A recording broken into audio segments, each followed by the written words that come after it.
Bonjour à tous, dans cette vidéo on va corriger ensemble ce que moi j'ai appelé l'activité 4 qui s'appelle équilibre chimique. Donc le but va être, à partir d'un équilibre très simple entre deux types de glucose, d'apprendre à étudier l'évolution d'un système chimique en fonction du quotient réactionnel initial et ensuite de déterminer les concentrations à l'équilibre à l'aide de la relation QREC égale K.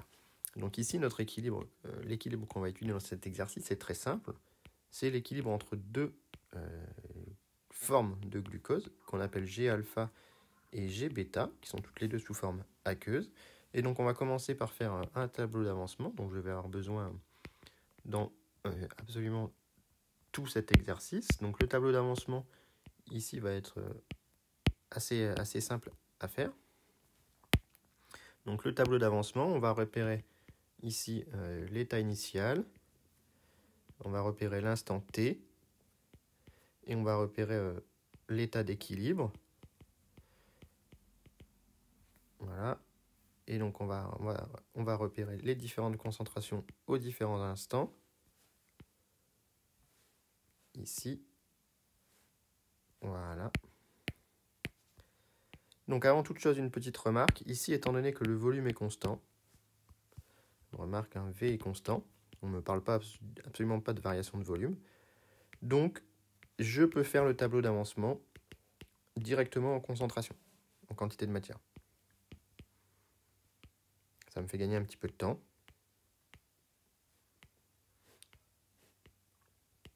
Ça m'évite de devoir jongler avec des volumes que je ne connais pas ici. Donc V est constant, donc je peux faire le tableau d'avancement en concentration. Et donc je vais venir mettre dans mon tableau d'avancement les différentes concentrations aux différents instants.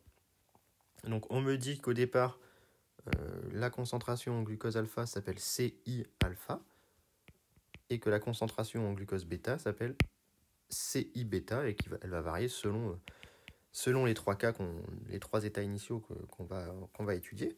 Donc à l'instant t ici, étant donné qu'on a des coefficients stoichiométriques qui sont de 1 pour 1, on va consommer une unité d'avancement pour un réactif.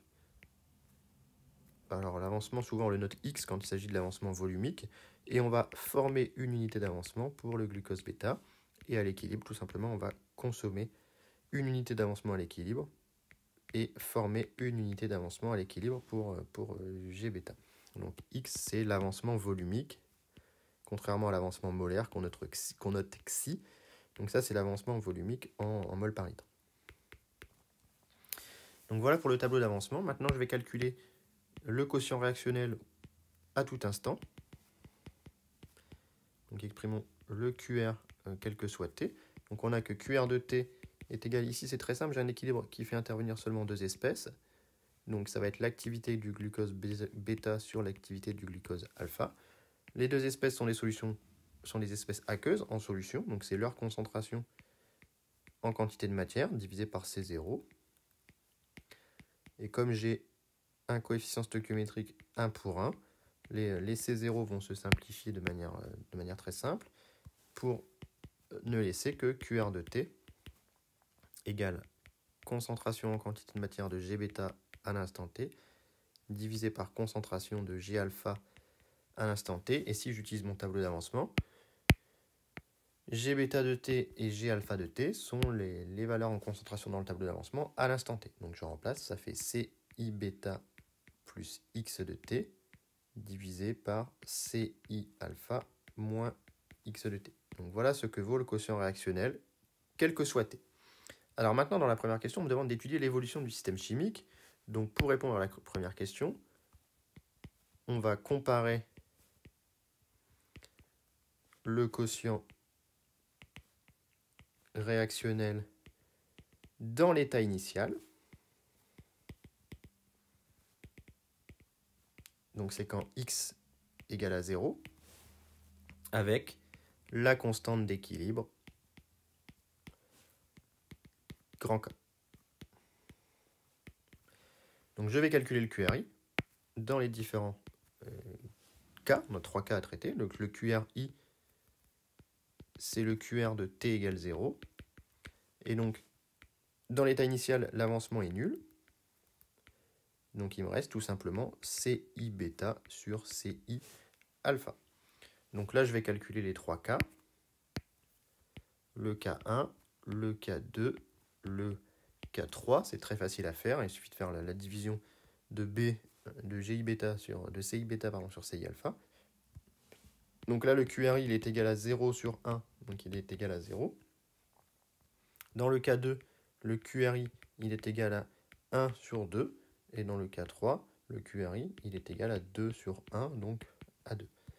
Donc si maintenant je fais une flèche de quotient réactionnel, je sais que K est égal à 1,6.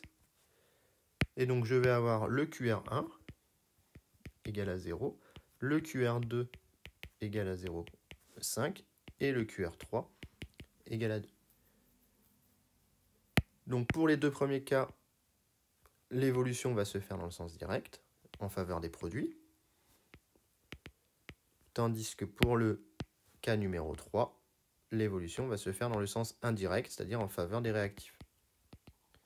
Tout simplement. Il suffit de comparer le quotient réactionnel et la constante d'équilibre grand K. Donc voilà pour la première question.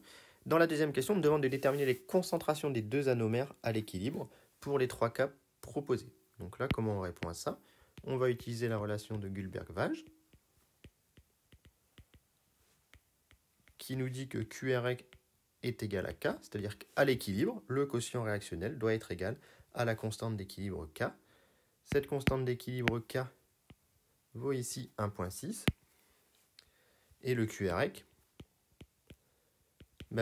on prend l'expression qu'on avait de QR de T et on remplace X par Xsec. Il est donc égal à CI bêta plus Xsec sur CI alpha plus Xsec.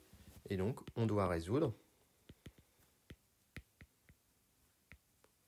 CI bêta plus Xsec divisé par CI alpha, pardon, ici c'est un moins Xsec est égal à K. J'ai remplacé X par Xsec et ça me donne une équation à résoudre. Donc ici, j'ai pas besoin de passer par une simulation numérique. On sait résoudre ça à la main. Donc on va multiplier par CI alpha moins Xsec. Donc ça revient à résoudre CI bêta plus Xsec est égal à K facteur de CI alpha moins Xsec. On va essayer de regrouper tout ce qui est Xsec ensemble. Donc je vais déjà développer. Ça fait CI bêta plus Xsec est égal à K CI alpha moins K Xsec. Je vais regrouper tout ce qui est Xsec. Ça fait KXsec plus Xsec est égal à KCI alpha moins CI bêta. Et donc ça me permet d'obtenir que Xsec est égal à KCI alpha moins CI bêta divisé par K plus 1. Donc voilà ce que va valoir Xsec dans chacun des trois cas. Puis, on sait que la concentration en G alpha à l'équilibre sera égale à CI alpha moins Xsec. Et la concentration en G bêta à l'équilibre est égale à CI bêta plus Xsec. Donc voilà, il n'y a plus qu'à résoudre avec K qui vaut 1,6 et les concentrations initiales, tout simplement. Donc K est égal à 1,6. Donc on va faire le cas numéro 1. Le cas numéro 1, c'est CI alpha égale 0,01 mol par litre et CI bêta égale 0 mol par litre. On va donc trouver Xsec, on fait le calcul, ça fait 1,6 fois 0,01 divisé par 2,6, K plus 1. Ça fait donc 6,2 fois 10 puissance moins 3 mol par litre. Et on en déduit que la concentration en G alpha à l'équilibre et la concentration en G bêta à l'équilibre, G bêta c'est directement Xsec, ça fait 6,2 10 moins 3 mol par litre. Et pour G alpha, ça fait 3,8 fois 10 moins 3 mol par litre. Donc on voit bien que l'équilibre a été déplacé en faveur du produit qui est G bêta ici. Dans le cas numéro 2, eh bien on a que CI alpha est égal à 0,02 mol par litre et que CI bêta est égal à 0,01 mol par litre. Je vérifie les valeurs avant d'écrire des bêtises. Et donc je fais le calcul. On trouve Xsec qui est égal, donc allons-y, on refait le petit calcul du dessus. Ça fait K Donc 1,6 fois CI alpha, c'est-à-dire 0,02 moins 0,01 divisé par 2,6. Ça fait 8,5 fois 10 puissance moins 3 mol par litre. Et donc, je trouve que G alpha à l'équilibre et que G bêta à l'équilibre, j'utilise les formules du dessus. G alpha, ça fait 0,02 moins X sec. Ça fait donc 1,2 fois 10 puissance moins 2 mol par litre. On avait 2 10 moins 2 au départ. On n'en a plus que 1,2 10 moins 2. Et G bêta, on a 1,8 fois 10 puissance moins 2 mol par litre. Et enfin, le cas numéro 3, on a que CI alpha est égal à 0,01 mol par litre. CI bêta est égal à 0,02 mol par litre. Et on trouve X sec.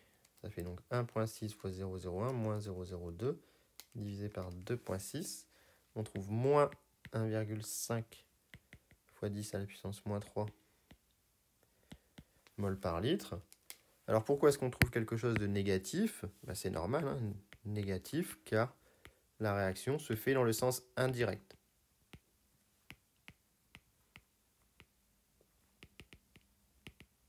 D'accord? Donc c'est normal que l'avancement soit réactif, puisqu'en fait on a formé du produit, du réactif, et consommé du produit. Et donc on trouve que G alpha à l'équilibre et que G bêta à l'équilibre sont égaux. Tout simplement, CI alpha, ça fait 0,01 moins l'avancement, donc ça va augmenter. Ça va faire 1,2 fois 10 puissance moins 2 mol par litre. Et par contre, G bêta a été consommé. Et ça fait 1,8 fois 10 puissance moins 2 mol par litre. Donc voilà pour cette petite activité, cet petit exercice. J'espère que la résolution a été claire, que ça pourra vous aider. Et si vous avez des questions, comme d'habitude, mettez-les en commentaire.